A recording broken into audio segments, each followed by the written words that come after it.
5ই আগস্টের পরে যখন এই মুজিববাদীদের, এই আওয়ামী লীগ, এই 14 দলীয় সন্ত্রাসীদের প্রত্যেকটি বাড়ি চুরমার করে দেওয়ার ক্ষমতা ছিল, সেদিন আমরা নিজেদেরকে সংবরণ করেছিলাম বলে আজকে তারা এই সাহস করতে পারছে। আমরা ক্ষমা করে যদি ভুল করে থাকি তাহলে আমরা প্রতিজ্ঞা নিব যে আমরা আর ক্ষমা করব।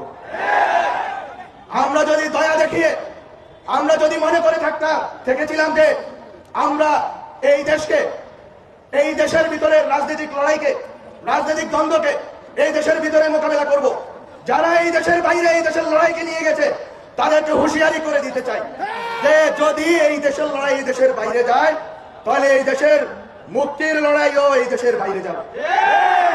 খুবই খুবই সংকটময় পরিস্থিতির সামনে আমাদের গায়ে হাত দেওয়া যাবে না। আমরা কিন্তু একটা লাশ পড়লে আমরা কিন্তু লাশ নিব, কত সুশীলতা করে লাভ নেই।